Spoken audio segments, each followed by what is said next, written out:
Welcome back to the Hopeless Hobby Addict. Something a little different today. I haven't really done any review type videos up to this point, and I think it was worth me taking 5 minutes here to just talk briefly about the Army Painter Speedpaint 2.0. I paid full money, top dollar, for the 2.0 mega set, and the pre-order showed up a couple weeks ago, so it's been slowing me down a little bit on getting the revision videos out for the driller, scout, and the engineer, in part because I've been messing around with them, and I thought maybe it'd be good to just take a quick second, throw my 2 cents in the ring in case you've been debating getting them. If you're a 1.0 or classic, whatever you want to call the original Speedpaint owner, or if you're starting fresh and have been thinking about getting that set outright. So we're going to run through a quick unboxing of what you get, do a little on-the-fly paint comparisons, talk about a little, and just kind of give you my final thoughts in the end here. So here we go. So the box set itself, the plastic palette didn't really excite me much. There's a couple paintbrushes. I may or may not use them. I don't know. I have enough paintbrushes right now, so I'll try them out at some point. But if you don't have a big collection, maybe they're decent brushes. I can't vouch for them. I have only used their dry brush set, which, I'll be honest, I've been having to pick a lot of hairs out when I'm done with the dry brush process, and that has not impressed me. Seems like the $3 makeup brushes I used to use were better, so I might have to go back to that route. Maybe that'll be a different review down the road. So you get a brush and the little palette on the outside of this pre-order, and then on the inside there was another brush as well, along with the paints and some little brochures and such. So it's pretty standard if you've bought any other Army Painter packaging. And there's plenty of better unboxing videos out there too, I think. Watch It, Paint It, and all the paint development team that were part of this. I also took a page from the Watch It, Paint It site. He had put little caps on the Speedpaints. I'd just been painting on the very tip of my Speedpaints, putting white paint down and then putting a dab of the color there. But I definitely like these little crystals. I found the guy that was selling the STL file so I could print my own, and I printed out enough to do the old Speedpaint and the new, so I could lay all the colors out on a table and really kind of see the full range between the two and to see what we lost with the 2.0. Part of what I did with those little caps is I actually painted one crystal on those tops with metallic, and I'll try to do a close-up shot at the end just to show, and then the rest of it I just did a white paint, so that way I could have one sample spot on the lid that'll show me how the metal will look with that particular color, and I did that across all of them just so I'd have that as a quick reference. So the first thing I discovered using these, I felt like I was just learning to paint all over again, because the formula is radically different from the original Speedpaint. It's working with inks or something like that. It's very watery, very runny. I had control issues trying to put it in tight places, a belt strap, a backpack strap, things where you're trying to go in a little narrow straight line, and with the previous version of Speedpaint I didn't have issues with that. So that's the first gotcha you gotta know about. You're gonna take some time.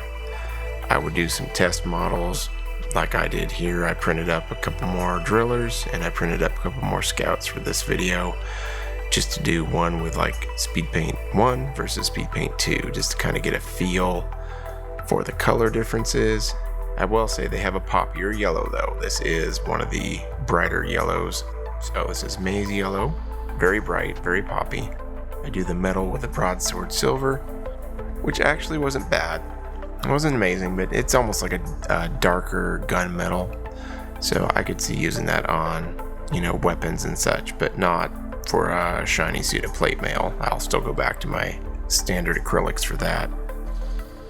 I pulled up the original Driller episode I did for the Deep Rock series, and I did do the metallic undercoating and then put those, I think it was a Zealot Yellow and Sand Golem combo, and put that over the top of the plate mail acrylic. So it does have that metallic appearance. I need to play with that more with the Speedpaint 2.0. So coverage, Speedpaint original, I felt it had really good coverage for the pigments. There might have been a few that were thin, that were really bright, but that was almost by design, like the plasmatic bolt, some of the pink colors. But some of these in the new set, out of those 40, they feel, they're just thin. I don't know, for lack of a better word. It doesn't feel like it's as full and vibrant of coverage as I was getting out of the first version. So it varies. Some of them are great, some of them are super dark, and some of them are just so light that I don't know if I'll ever use those colors or not yet. So drying times are greatly improved, almost too much so. I'm very careful about how much I put on my palette now with the new 2.0, just because it feels like it dries up really fast, so I don't want to waste a bunch if I'm moving slow on a model. I'll do a couple drops, apply it, put a few more drops in. That'll be a headache if you're mixing a very precise formula, but I haven't figured out a way around that yet. I did mess with the reactivation a bit. Watch It Paint It and Dana Howell, all the other people that were on that team, original team, they covered this really well. I'll make sure to put some links in the description below to their stuff. They fixed it. It doesn't reactivate like it used to. I'm kind of sad because, again, I actually liked the reactivation. I liked being able to take a wet brush and take some off to either make an edge highlight or to fix a boo-boo without having to get out white paint. Those were nice things with that. With this, as soon as that drop hits the surface, I couldn't go back and scrub it off. The Driller, when I got some dark blue on the yellow, it was there. I had to paint back over it with white. So a little less forgiving in those regards, but again, you just got to get used to it and paint accordingly. I'd say right out of the gate, when I laid them out, Fire Giant Orange was not represented really. There was not anything equivalent that I felt was in this set. So there'd be one of the original classics definitely to nab. Assuming the coverage is decent, some of these colors not that great, very light, almost pastel-y. So maybe you will have to do 2 coats in some instances if you want it a little bit darker.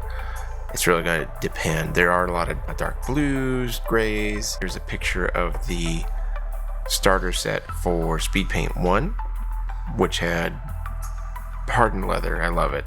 I don't know, maybe that orangey red-brown color just screams leather to me, but that is one color I immediately could not find a direct replacement for.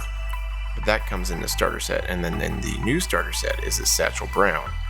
And I will show you some scouts here where I'm doing the backpack. And it's just too dark, right? It's comparing the 2 backpacks, not even in the same ballpark. And if that's your only leather you have to start with, I think I'd be a little upset that there's not a lighter one.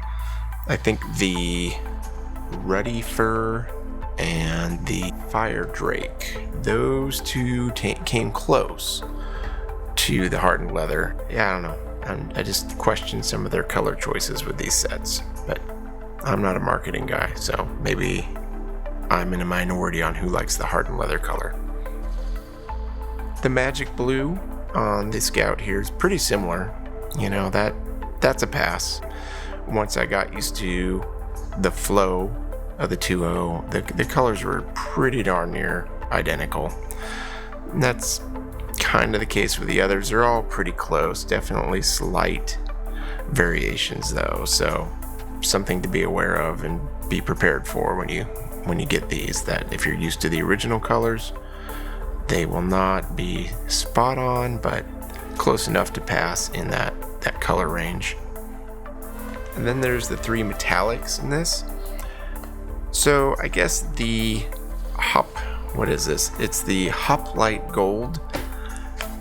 That is kind of equivalent to Sand Golem over Silver.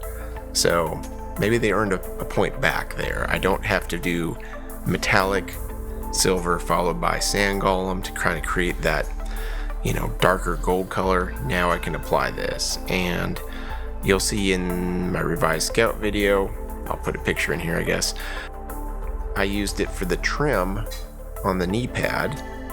And then another of the colors that comes with this is Talos Bronze. At first I wasn't a fan, but that was just me learning how to apply it, I think, and put it on the right amount.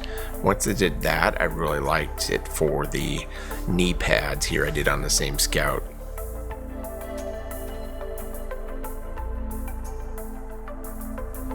Now, probably one of my other big beefs, the colors that I felt were the Rockstar colors of the original, there's really not a one-to-one matchup to those in the new set. And that was a disappointment when they said there'd be something similar or equivalent, and it wasn't there. And I feel like that's, I don't know, for what you're paying, I would expect to get at least what I got with the 99 set, and then more. And that's not what I felt I got out of this. Prime examples of colors I'm going back and buying single bottles of right now while they're still around would be like Hardened Leather, Sand Golem, Darkwood. Is there a Fire Giant Orange? Nope, that wasn't there either. Zealot Yellow. Yeah, there wasn't really the equivalent of that. There are 2 yellows, sure. So you're going to be mixing and trying to get it there. Sure, they threw in Orc Skin, but really? Of all those, I don't know. I only used Orc Skin a few times. It didn't ever wow me, but I guess maybe if you're painting, Warhammer models or armies of green orcs, people are getting more use out of that than me. But then they tossed out Absolution Green, which was a beautiful dark green. There's just weird little things like that. So that was a little upsetting. But I'm working through it. I bought it, I own it. I'm going to have to deal with it now. So is it worth $200? At the end of the day, that's the question.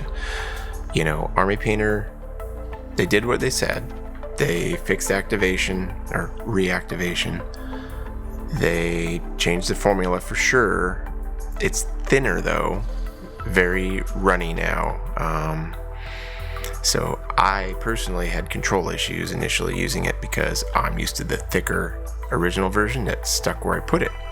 And I actually think that original version might have been easier for someone just coming into these speed paints for the first time. But, that's personal preference probably. I also like the reactivation because you can wet blend and do some tricks like that. So I used it to my advantage, and you'll see that in a number of the Deep Rock series I did. So it probably comes down to personal choice. If you're not in a rush, my 2 cents would be wait until the smaller packets come out. I assume they'll do a starter kit like they did with the original speed paint around that 35 to 50 mark, or wait for the single bottles to come out. Pick a couple colors, try them out. You're only out about $3 to $4.50 a bottle then, plus some shipping. That's a hell of a lot less than $200 out the gate, and having buyer's remorse if you don't like it. So there's that. Anyways, that's my 2 cents. Thanks for popping in, and I will see you soon.